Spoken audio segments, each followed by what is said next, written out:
Ukraine begins not at a border, but at the meeting of land and light. It stretches across the heart of Europe, a wide and fertile plain where rivers wander, fields glow gold, and forests whisper in the oldest tongues. Here, distances are measured in horizons.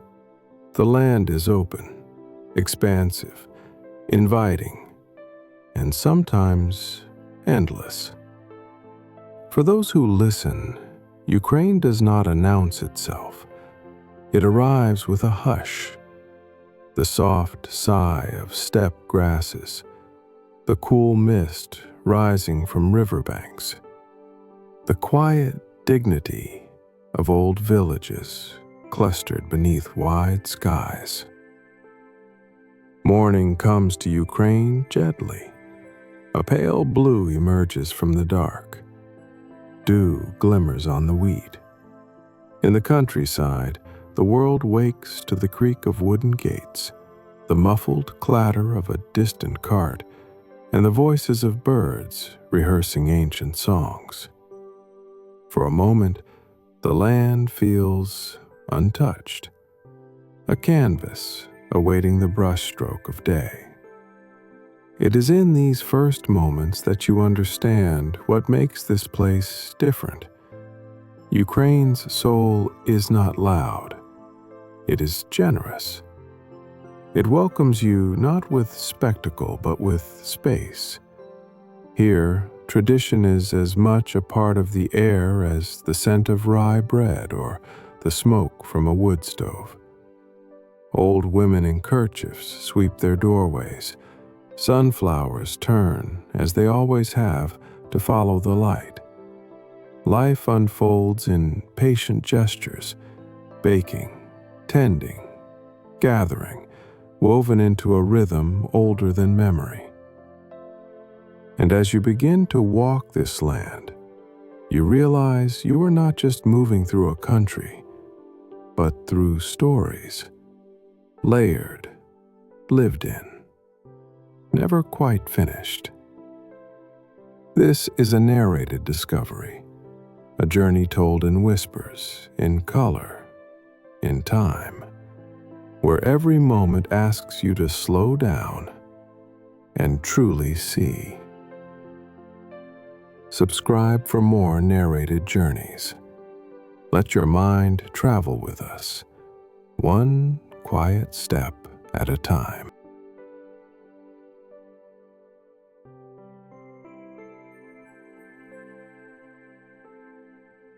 The land breathes in cycles, pastures and orchards, fields and forest.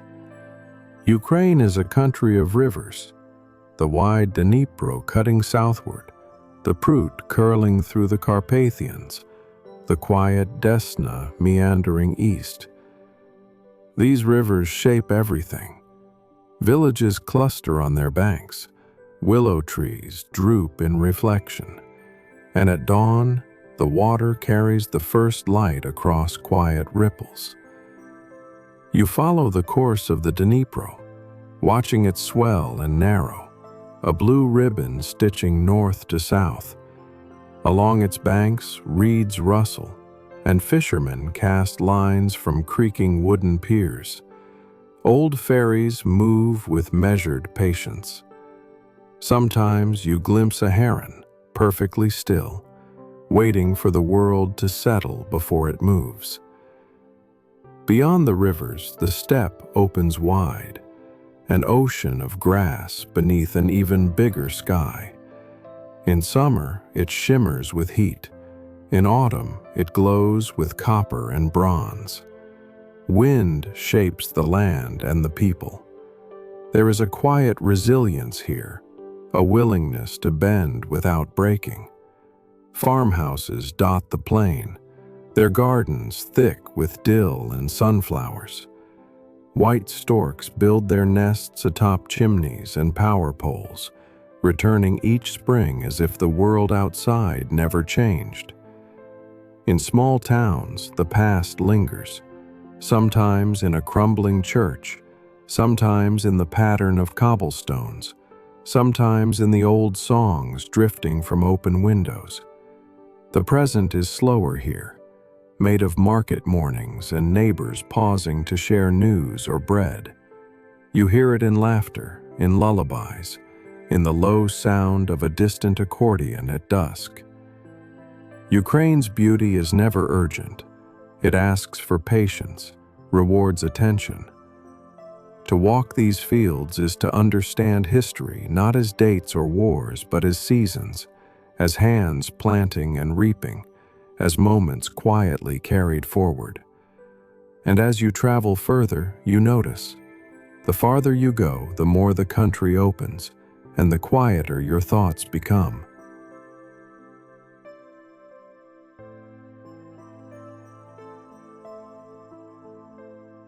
Westward, the land rises. Hills gather and lean together until at last the Carpathians appear, gentle, green, softly folded under a sky that always seems to promise rain. This is a wilder Ukraine. Pine forests thick and deep, mountain villages perched on slopes, wooden churches with shingled roofs and towers built without a single nail. Mornings here are wrapped in mist. You hear the echo of bells long before you see the steeple. Shepherds move slowly across meadows, their flocks like drifting clouds on grass. In the villages, life follows the mountain rhythm. Smoke curls from chimneys. Children splash in cold streams. Women hang embroidered towels on fences to dry in the sun. The scent of fur and wild thyme rides on every breeze. Paths twist through dark trees and along clear rivers. Sometimes you find a shrine at a crossroads, draped in faded ribbons and offerings. Small reminders that faith here is intimate, carried in gestures more than in words. In the market squares, grandmothers sell honey and forest mushrooms, their faces lined by laughter, their voices gentle and low. Songs in Hutsul or Boyko dialects drift through the air, blending with the sound of rain on wood and the calls of cuckoos. The Carpathians are not mountains of grandeur, but of comfort. Their slopes are gentle, their rivers slow. Here, stories are not shouted. They are passed quietly, over steaming mugs of herbal tea, through music, through memory. At night, you see 100 tiny lights scattered across the hills, each one a home, a table, a story being told. And in that dark, under the endless sky, Ukraine feels vast, but never lonely. To walk these hills is to learn humility. To pause beneath ancient pines is to feel sheltered. And as you descend, you carry with you the scent of moss and smoke and a sense of something gently enduring.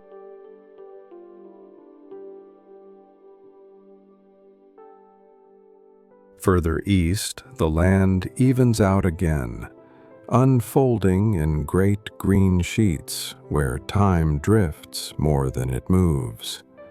Here, the fields seem endless, wheat and barley rolling to the horizon, poppies and cornflowers painting brief moments of red and blue in the gold.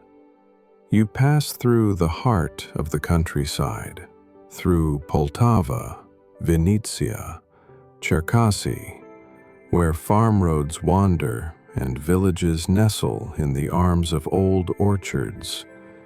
Fruit trees bow beneath the weight of apples and cherries. Bees cloud the air, heavy with summer's promise. In shaded yards, men fix tractors and share stories, their hands as weathered as the tools they hold. The world here is built of patience. Houses with thick walls and painted shutters, gardens dense with dill and marigold, geese paddling in slow, muddy ponds. The train slides through fields, the hum of wheels a lullaby. At each stop, the platform welcomes vendors with baskets of berries, pastries wrapped in paper, and the aroma of strong black tea. Children run along the tracks, waving at passengers who return their smiles, a small kindness exchanged and remembered. Even in the quietest corners, you find echoes of a complicated history, a monument tucked behind a school, a plaque on a chapel, a tale recited by a neighbor whose memory holds more than any book. But here, grief is softened by time and by the generosity of the living. Shared meals become silent prayers. Laughter at the table is a kind of resilience. There is always something growing, always something offered. As evening descends, the sky blooms with color: lavender, rose, deep indigo. Swallows twist above the fields, and the first lamps flicker on in distant windows. You walk the last road of the day and feel the hush descend, a softness that settles in, reminding you that peace can sometimes be found in the simplest, most ordinary places. In the hush of the steppe, you remember beauty is not always grand. Sometimes it's just the sound of wind in grass, or a door opening to welcome you home.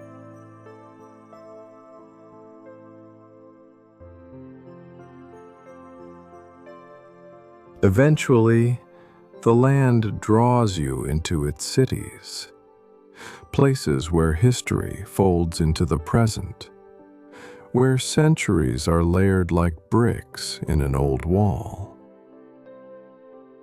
Kiev rises on the banks of the Dnipro, a city both ancient and unfinished.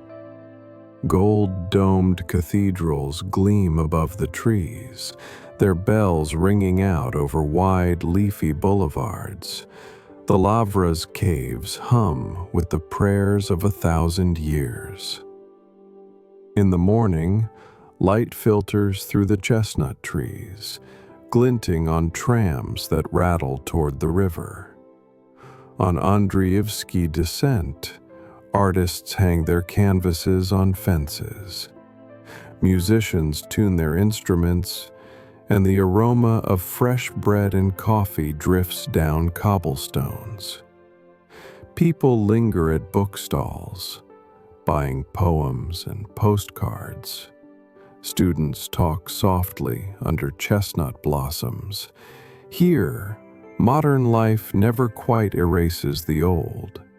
Wooden doors, ironwork, the slow climb of vines up battered walls. In Odessa, the air tastes of salt and sunlight. You wander along the Potemkin stairs, watching ships come and go. The Black Sea shimmers below, restless and blue. Voices rise from open windows, laughter, music, the clatter of plates in a hidden cafe. There is theater in the city's rhythm, a waltz of trolleybuses, market cries, and the quick footsteps of people who know both hardship and celebration. Lviv feels different, more European somehow. Its cobblestone streets echo with the sound of old trams and church bells. Cafes spill out onto squares, and the scent of coffee blends with that of ancient stone.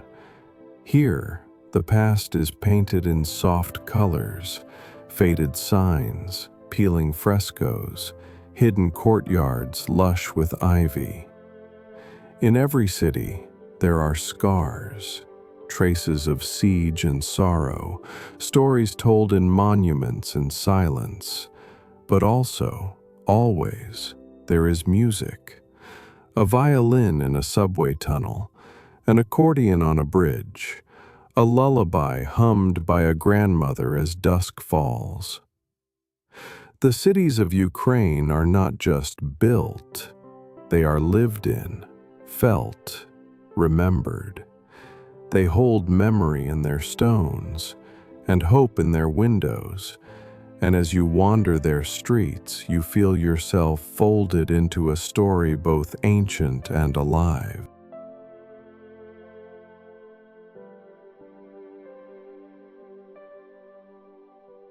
To the south and east, the land changes. Forests give way to open sky. The steppe returns, endless, sun-baked, humming with the memory of horses and wild winds. Here, where the Dnipro broadens toward the sea and salt marshes blur the boundary between earth and water, Ukraine reveals another face. The Black Sea coast unspools in long ribbons of sand. Seagulls wheel and call over gentle surf. Fishing boats drift on the horizon, bobbing in the blue.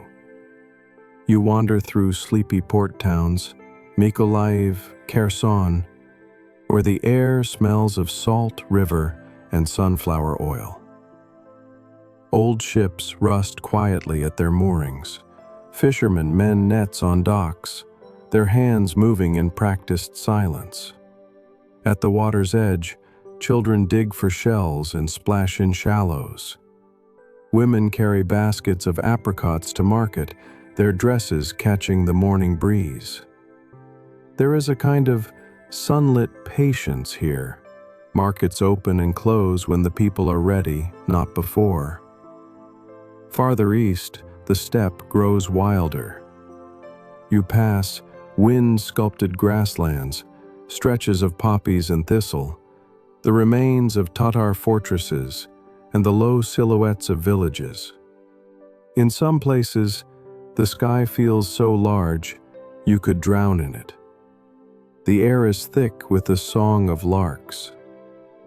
The South has always been a place of crossings, of travelers and traders, armies and ideas. Greek ruins sink into the earth, and stone wells echo with 1,000 years of voices.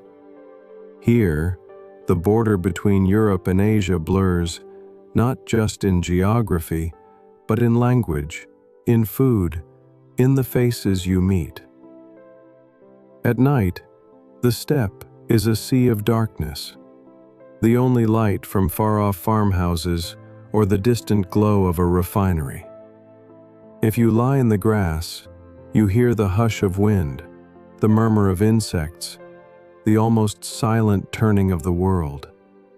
And as the sun returns, red, vast, inevitable, you feel the ancient rhythm of migration, of seasons, of belonging. Ukraine is a bridge, not a boundary.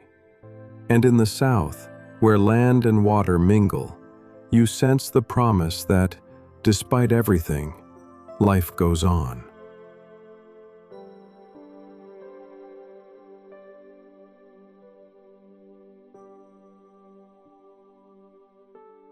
North again, you follow the line of forests, birch and pine, oaks that stretch into sky, and wetlands rich with birdsong. This is Policia, a land shaped by water as much as by wind. Swamps and river meadows form a maze of green and gold.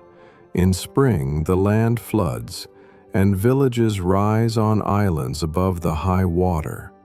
People move by boat as easily as by road. The air is thick with the scent of peat and blossoming willow. Dragonflies flicker through sunbeams. Frogs sing in unseen ponds, and the world feels older somehow, more elemental. In villages here, houses are painted sky blue or sunflower yellow. Window frames are carved and bright. Gardens spill into wild fields. Old men fix fishing nets on benches, their radio playing low as bees drift in lazy orbits. At the edge of the woods, you find beehives painted in every color and the scent of smoke from outdoor ovens. Babka bakes bread while grandchildren gather dandelions for honey wine. The day is measured in simple rituals: mending fences, feeding geese, sweeping the yard. Night comes with a sigh, the stars appearing slowly as the last laughter fades. This region is full of memory, stories told in the hush of the forest, in the way a log house leans, or in the rowan berries strung above a doorway for luck. But it is also a place of resilience. Policia has endured flood, fire, and the heavy shadow of Chernobyl. Yet each spring the land comes alive, and each morning brings new light through the birches. To walk here is to feel both the weight and the hope of history. Every step is cushioned by moss, every breath filled with earth and green, and as the sun rises over the wetlands, you realize, in Ukraine, even the quietest corners have stories to tell, if you only pause long enough to listen. Ukraine's borders have never been just lines on a map. They are rivers and mountains, forests and open sky, shaped by centuries, by language, by hope. To the northeast, you follow the flow of the Siversky Donets. Its bends, mirrored in the gentle hills and quiet villages of Sloboda, Ukraine. Here, the air grows drier. Steppe and woodland meet in a patchwork, and the accent in voices shifts with every town. There are fields where sunflowers turn in unison, tracking the arc of the sun. There are old monasteries, built of stone and faith, standing calm through the seasons. In Kharkiv, wide avenues and leafy parks tell of a city both learned and lively. Universities humming, artists painting murals on the walls of the metro, jazz drifting from summer windows. You notice the contrasts, old and new, east and west, woven together by daily life. In some places, Soviet mosaics catch the sunlight beside modern glass facades. In others, a single wooden chapel stands among wheat fields that seem to go on forever. The Northeast is a place of industry, but also of poetry. Coal trains roll slowly past wild apple orchards. Libraries stand open on city squares, while, in the countryside, stories are told by memory. Under a plum tree, on a porch, as the day fades into dusk. Here, as in all of Ukraine, the land is both stage and witness. History passes, but the earth endures. People gather at tables, indoors and out, sharing borscht, laughter, and long silences that speak louder than words. And at twilight, as the sky flushes with rose and violet, you feel the quiet unity of this wide, diverse country, a place where boundaries blur, but the sense of belonging remains.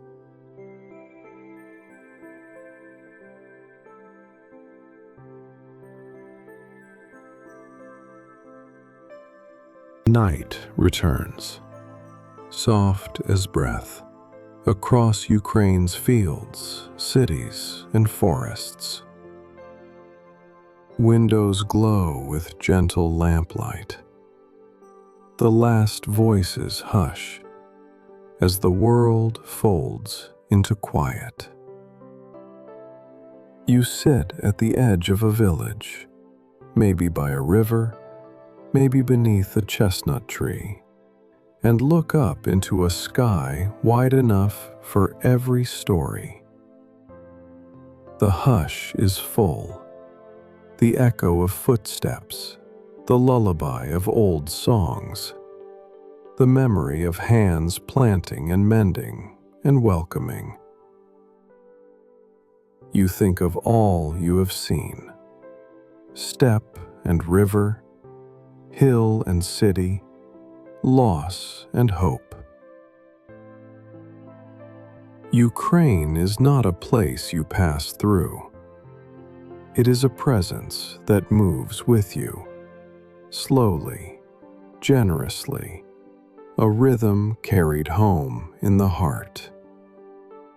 And so, as this journey draws to a close, you find yourself grateful for the silence, for the colors, for the small, enduring moments that are easy to overlook in a louder world.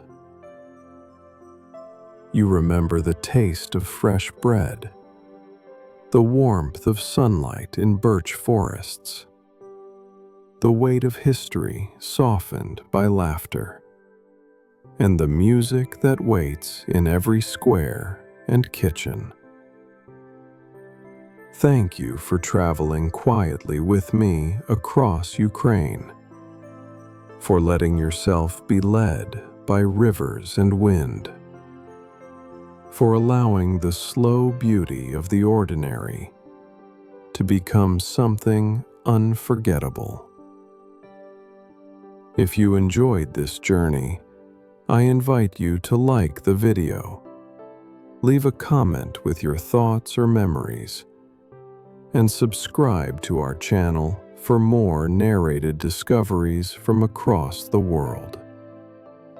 Your support helps these stories find their way to others who seek peace, wonder, and a sense of connection in every corner of our planet. Until the next journey, travel gently, listen deeply, and remember, sometimes the quietest places are the ones that linger the longest.